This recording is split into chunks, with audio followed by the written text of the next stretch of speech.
I say, how is that possible? And this is what kids are watching. Some of these games are really wild. I mean, they're pretty graphic, pretty gory. You know them, you know. Healthy people have to be trained to kill, and the video games do the same thing to the kids. Problems as We well. have laws protecting our kids from guns and tobacco and alcohol and pornography, sex, automobiles, firearms, until we take action. Most major nations on the planet regulate children's access to these games. We're about the only major nation that doesn't do that. Well, I'm glad I don't like these games, so it's great to have both of you on. Blamed violent video games for contributing to the problem. The Parents Television Council agrees and says the video game industry must take some accountability. They're deliberately marketing violent entertainment to children. Democratic presidential candidate Senator Cory Booker blames access to guns and not video games for violent crimes, and Professor Whitney DeCamp agreed. On 12 News, the dangerous impact that violent video games could be having on your kids. Part of this plan, and you live your life in this teen battle, because you're essentially making little kids, little army platoons out there. Euphoria felt is scarily similar to this real-world violence. The American Psychological Association made a definitive statement. There is a clear, unequivocal link between violent video games, violent behavior. Their blood pressure goes up, their heart rate goes up, violent actions go up. The data is persistent and clear across many different forms. Hey, it's Spider. It's been a while making one of the touchy subject. Have I only called it touchy subject? Well, it's because I rarely talk about these anymore. I don't really see myself making much on these like I would a few years ago. And this would be an important subject to talk about after how it's been lately and its path it's been going to. So let's get into it and let's talk about it.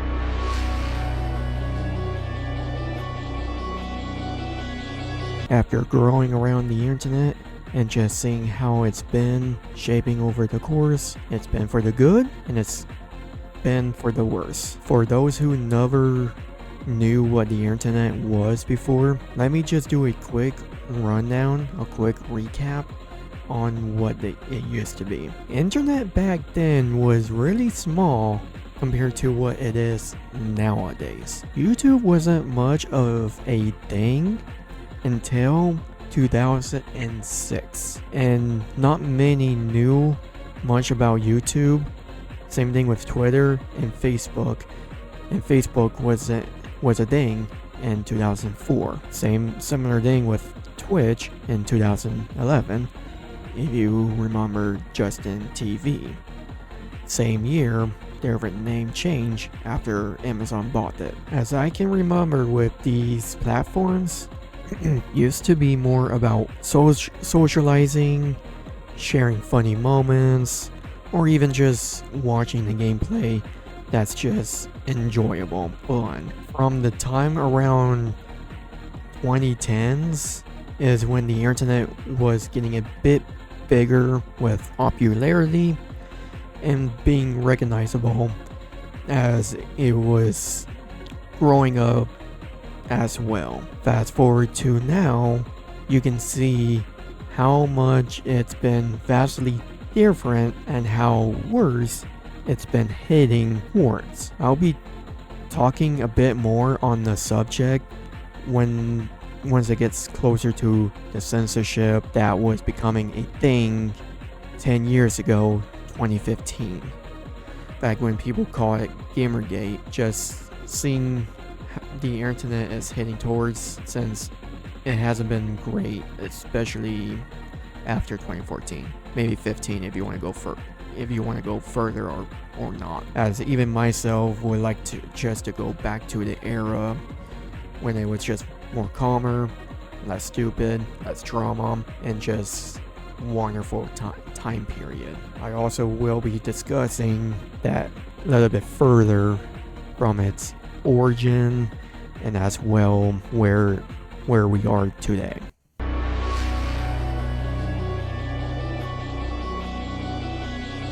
Killers, Dylan Klebold, Eric Harris of Columbine were steeped in these games, Adam Lanza. And aggressive. The concern so high, some cities actually want to ban the sale of violent video games. Many worried these teenagers coming out of Columbine High School, running across the lawn. They are images That have just been freed by police from inside the building. almost all remember Columbine High School. They're saying there's hundreds of people just running around. It is a tragic scene. It's the kind of story that will be.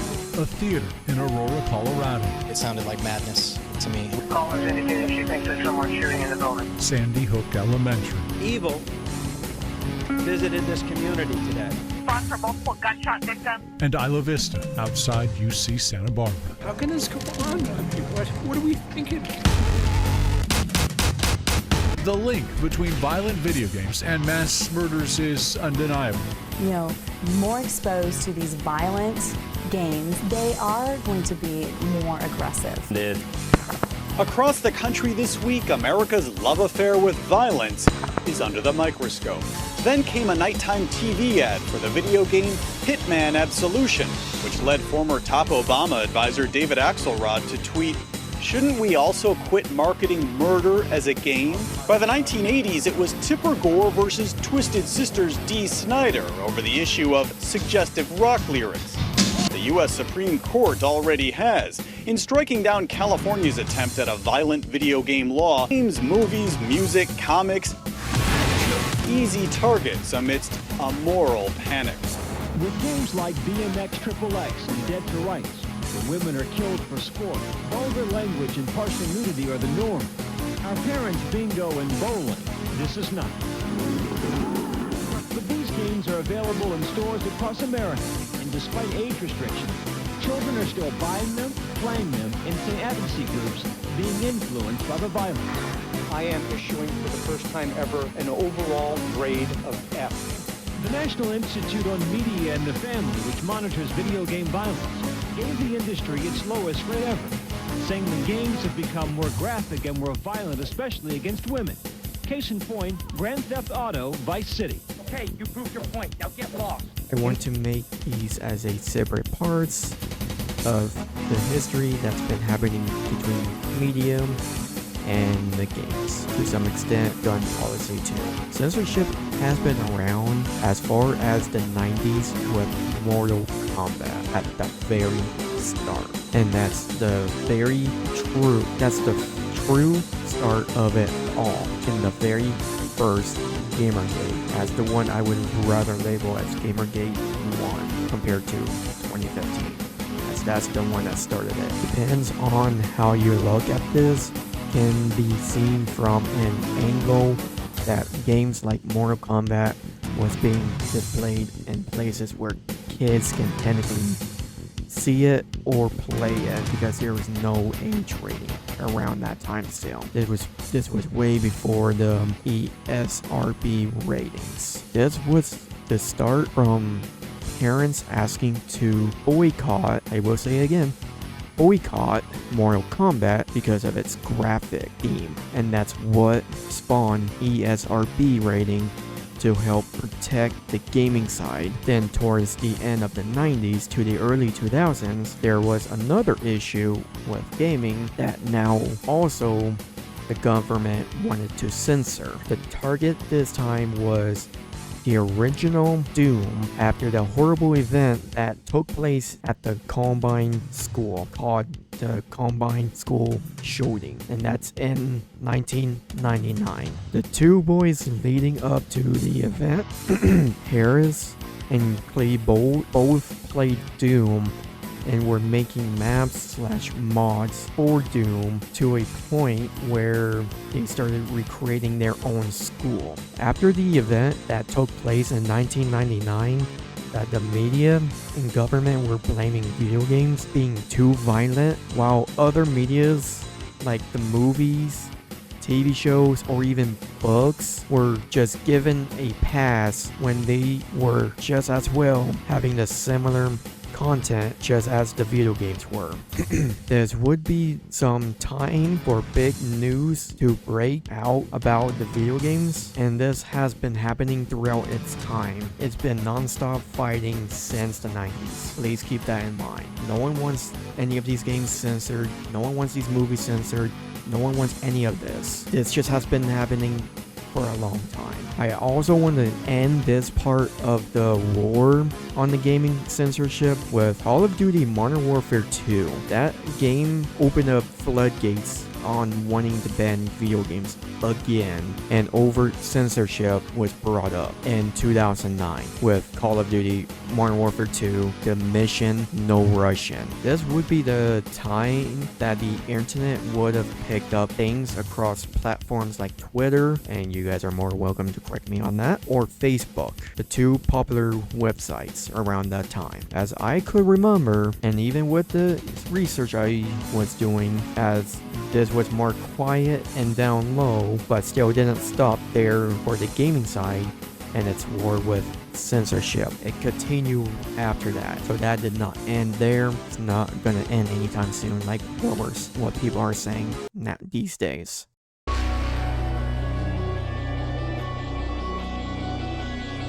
But there still continues to be a struggle to find out if violence in video games contributes to real-life violence. The video games, the movies, the internet stuff is so violent. It's so incredible. Grand Theft Auto. Yeah, they're simulated violence. It's a criminal simulator, a murder simulator. Yeah, Evan Rams. The Norway killer trained on those. He said he trained on them. 69 dead on an island in Norway, and he spent a year training on video games to prepare himself for the crime. The killer in Florida, he spent 15 hours a day on violent video games. The most all-consuming, all-pervasive thing in this guy's life are these violent video games. Let's stop the glorification of violence in our society.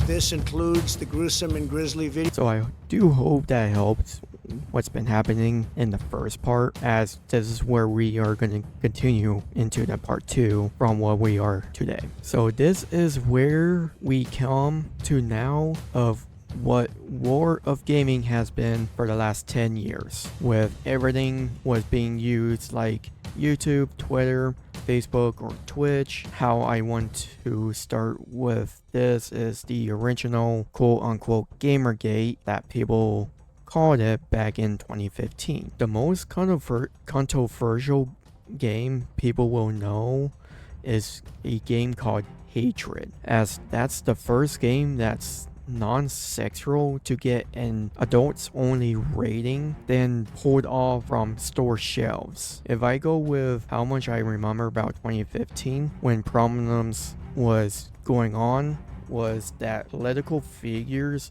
was against the video games once again, and how quote-unquote violent it was after a shooting that happened 10 years ago. And no, I tried looking up which one, only 2 came up, and I just don't remember exactly which one it was.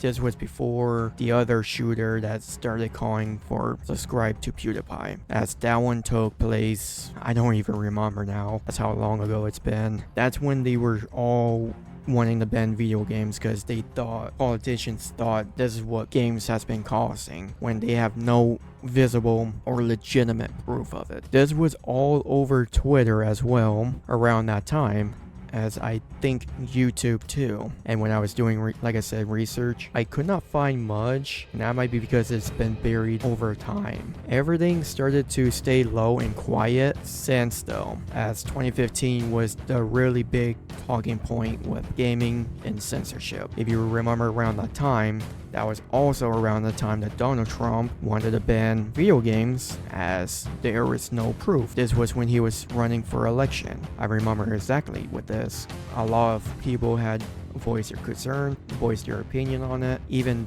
devs themselves. I remember one of the dev from Treyarch talking about it. David Vonnegar, I remember him talking about it, and he was pissed as well, and I can't blame the guy. YouTube even started censoring words as well around 2017 or 2018 time frame that would cause a demonetization to happen on videos. And as I was looking for some evidence to put on here to show some screen that could show it, I don't know if this would be it, as this was another big talking point from a lot of content creators talking about it, even to this day. And this was after YouTube got sued. It's either YouTube got sued or when advertisers were pulling off from the platform. I forgot exactly which one it was, but something happened where ads were not becoming a thing. The monetization happened almost immediately after that. Some of the words got banned, like let's say if you want to say fuck, damn, ass, or even titties, for example, it'll get your video demonetized.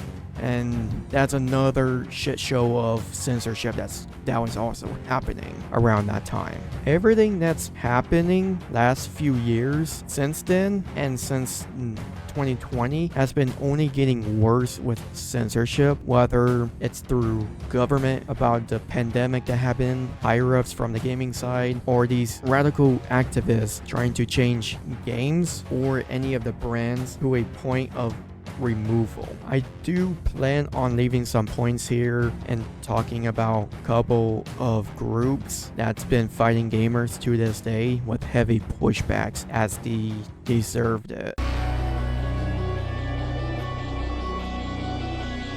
The first radical activist group that I want to talk first is Sweet Baby Inc., as they started being on the gamers' radar since the video game Suicide Squad Kill the Justice League came out, and after people realizing who was behind that one. There's no doubt in my mind that they have been hiding in the shadows for a really long time, and why games last few years became so terribly bad. Not just by terrible writing, but as well actively censoring anything that female looks, touchy subjects in video games, scare tactics, or censoring anything that people are criticizing towards them. There is a certain group on Steam that goes by DEI Detected, which is a video game checklist to help gamers to know what games to avoid and who is running them, who is in them, who is whatever else needs to be in it. The group Sweet Baby Inc. tried going after DEI Detected group by harassing them and tried to shut them down. They also have gone out of their way to attack games like Stellar Blade or another popular anime game called Nier Automata, because of how Eve and 2B looked, and since then they've been really quiet, which is good because they need to shut the fuck up and get the fuck out of the gaming side. They can take their scare tactic and shove it right up their ass because they don't know how to write shit, and it shows. As I was writing this about a week ago, that they are still under protection, just like another radical group that I'll be talking about next. Here is the next group I am going to be talking about, and then the current one on the list, Collective Shout. This is more fresh, and a lot more can be coming out as I wrote this, like I said, a week ago, and as I'm recording this. This group works similarly to the Sweet Baby Inc., but not just gaming, but everything being quote-unquote problematic to them. They have been around since 2009, and they're a small group from Australia. What they are supposed to be quote-unquote representing is for fighting against things like the crimes like rape, child sexual assault, or any type of violence against women or children, and that's by their words, their policy. This can be a cool and neat concept if they went after real world problem that still exists, like sex trafficking or actual pedophiles running amok, or let's say common partner abusives as that still happens too. And this doesn't happen just to women, this also happens to males.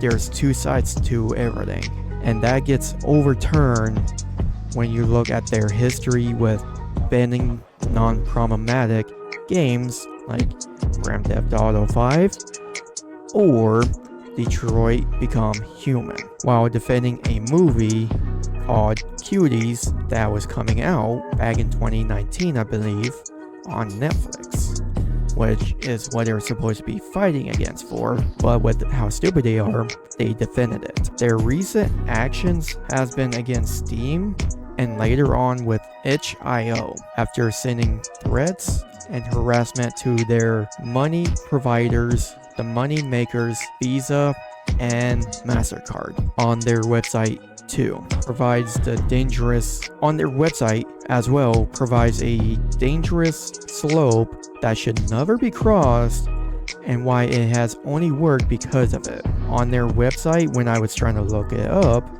trying to see if I could find it, they have it taken down as of recently. If you'll be able to find it through other people's YouTube videos that they have the CEO's names, I think the person down below with their names, the card company they're running, emails, phone numbers, and to me, that's basically doxing. So they had that, and it only worked because, well, they're pieces of shits. That's why it worked. That just gives me enough reason that they took a dark path just to get a win, because they're too much of a pussies to actually go after real world events to get an actual win. They have to go after the weaker ones, the weaker chain, which started with the NSFW video games. That has to be the start, and that shouldn't be okay no matter what side you are on or what side it is. Whether you agree with them, whether you disagree with them. Doxing in general should not be okay. Harassing is never okay. Keep that cleared. Always remember that. That is never okay. How this group or Sweet Baby Inc. have the power is very concerning, which also leads to the other world problems with the power.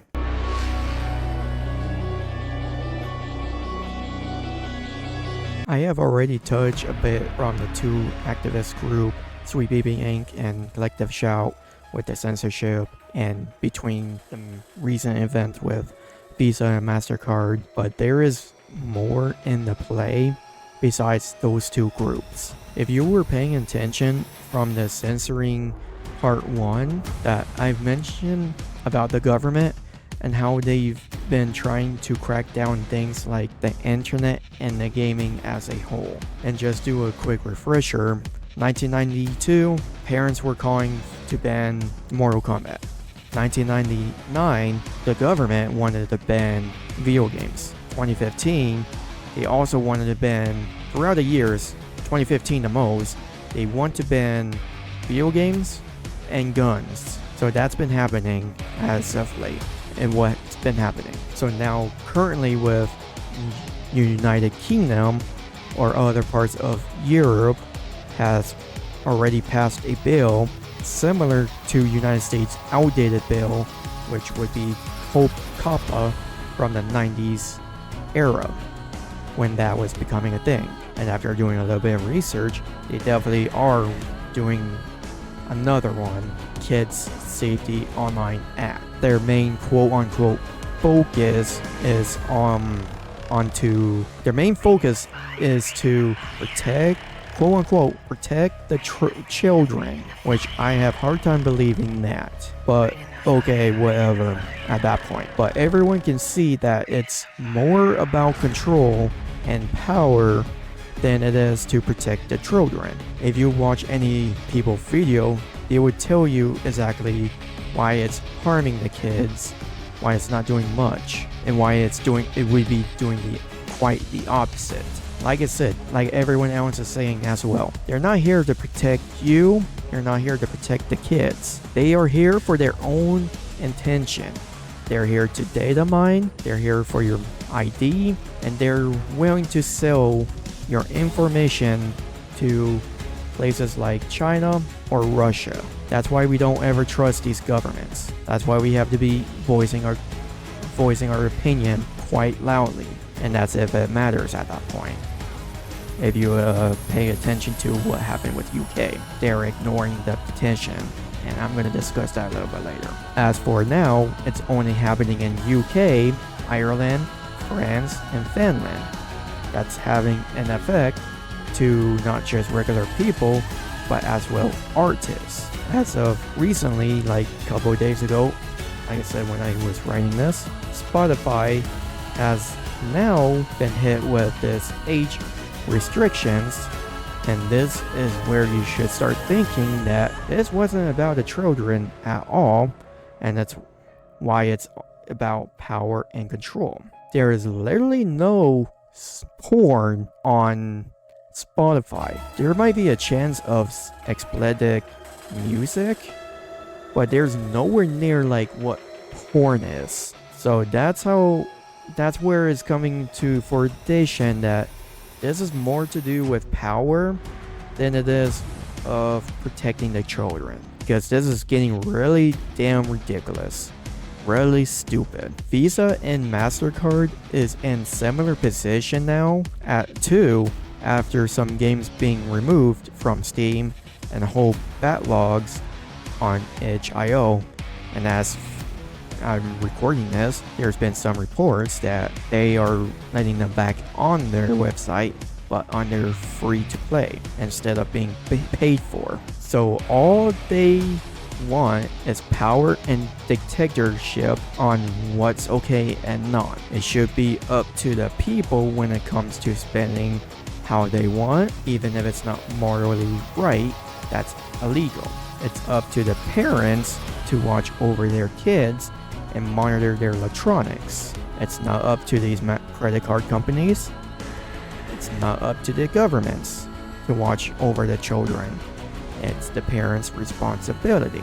If you can't take that responsibility, then you should never become a parent. There are so many ways to prevent kids to do anything. As I could say, it's been far easy throughout the years on how to prevent things like this. Parents had nothing but easy and easier control, even to some extent where they don't have to share their computers with them. They don't have to be give out their phones to them until they're at the right proper age. So if they're gonna give their kids phones, they should be monitoring it, giving them a right time, and teach them the rights and the wrongs, so they can be aware and be ahead of that. So that's all I want to say for now, and give all my thoughts about it here shortly. Or let me rephrase that. This is all I want to say of what's been happening with its history. I'll compile my thoughts a little bit around this, but I'll give you a little bit more of my thoughts here shortly.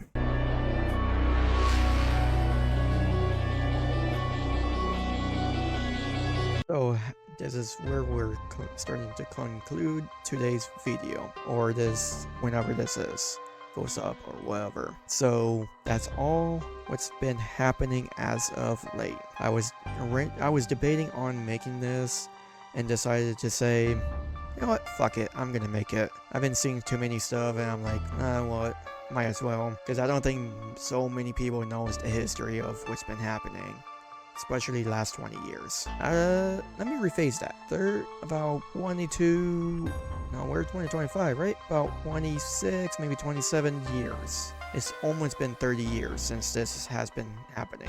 And what I mean is, not from the Mortal Kombat, as I'm just now thinking about that. Well, I wanted to make this touch on from the past with the censorship and the ongoing battle from it. I mainly wanted to touch on gaming side, as it would fit way more better on my channel, as my channel is more gaming focused. But I did also want to touch some subjects that also has been happening as of years from the internet as a whole, like the guns, platform like YouTube, maybe some extent Twitch, but haven't decided didn't decide it at the time, and I doubt it with Twitch since they still haven't banned Hassan. That fucker needs to be banned. Fuck him. I've basically grew up with the internet from the early start. Same thing with the gaming side. I've been voicing is very powerful and should be spoken up, but as the history goes, that nothing will change, even if even spoken up. I've been speaking up against with some content creators. I've heavily disagree with a lot of shit they do, what they say, especially when it's coming to Call of Duty. My opinion towards this stupid skill-based matchmaking is the whole thing is ridiculous. To me, it's like skill issues. I've been voicing all this type of shit for 5 years, 7 years, and it's only getting worse. That's why I don't think, even if you speak up, I doubt that anything will actually change.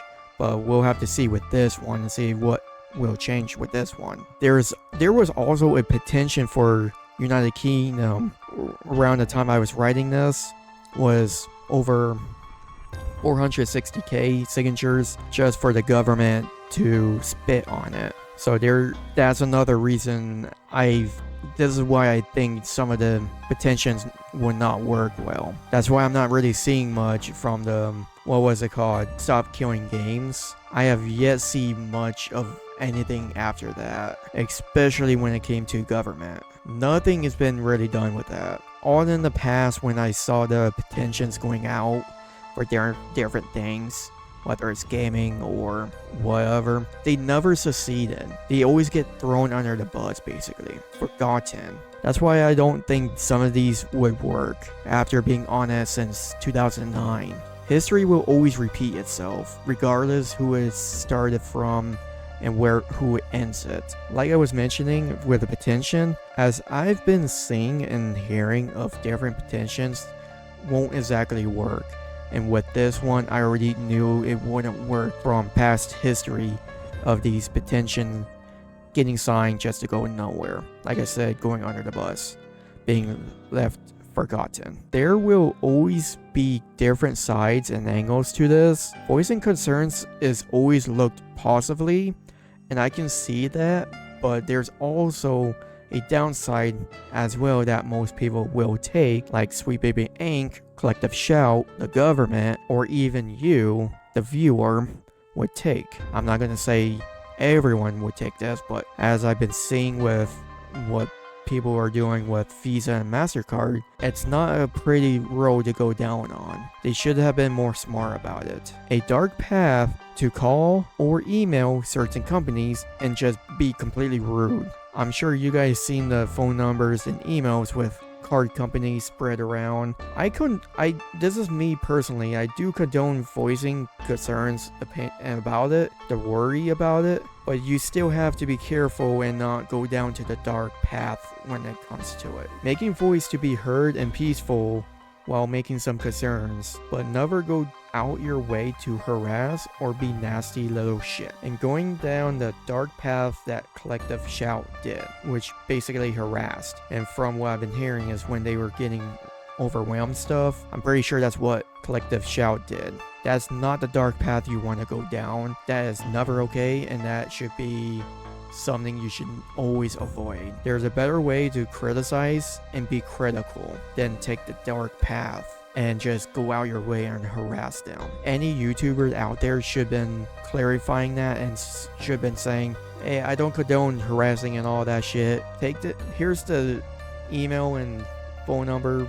Just voice your concern, voice your the opinion, but don't be like the assholes out there. And there's so many YouTubers I watch that never mention that. Like I was mentioning earlier, there is better ways to criticize without being an overall asshole about it. There's some standard I agree with and some I don't. I'm always willing to be against the idea of censorship and what these people do that's objectively wrong in many ways. I don't know what else I want to say, as I'm pretty much hit nail with how has been handled since I've been around for since 2009, and it's a shame on how it's turning for the last 7 years, maybe longer than that. Like I said at the beginning of the video, I'd like to go back to 2014 time period where things weren't so shit and power hungry. Everything was calm, everything was more enjoyable, and it's overall like the best era to be in when it comes to video games or even YouTube content. So that's all I'm gonna take about it. If there's ever a chance of more videos like this happens, that will be seen in the future. But I like to keep it limited as it wasn't how I originally wanted to build this channel. I don't want to be basically a commentary channel mixed with gaming stuff. When I originally built this channel, it was mainly to focus on gaming and gaming only, whether it's multiplayer or single player. When I first built this channel, I just want to see what I could do. And then I started improving over course over time with this, including this video with the editing and as much evidence I could find. Is like I've just been trying to improve. That's all I want to look at. That's all I care about, is just try to improve. That's what everyone should be looking at when they're building a channel or whatever they want to do as a content creator. What they could do to improve, what they could do to change whatever their ways were. I feel sorry to the people that's been being affected by this, especially more with artists, as it's a shame to lose big community from this censorship and losing great promotion on their amazing art just for it to get hidden or removed. I really do feel sorry for these artists. It's quite a shame, as they are really damn talented, and it's really a shame. Whether it's video games artists, music artists, even if you call it like Blender or SFM, that's still an artist in some shape, and I would feel sorry for them. I feel so bad on what they're going through, and they really don't deserve it. I do hope things end up getting reversed as well, and just everything go back to normal at least. But like I said, time will show, time will change. All it will matter is when and will things go back to normal, or will this become the new norm again? Well, that's all my thoughts about this, and a quick rundown. I say quick, and it's not really quick on what's been happening too, as it's good to learn from what's been happening in the past. It's why I always will say, do research. Please do research, as research is really important, especially in a case like this. Depends on how this gets made, goes up, and time of day, which most likely be in the morning, because I like to post things around between 7 a.m. 10 a.m. I like to make sure things are posted around that time. Just want to say, wishing everyone an amazing week or weekend, depending on the day, and have a extremely safe day, and stay fabulous.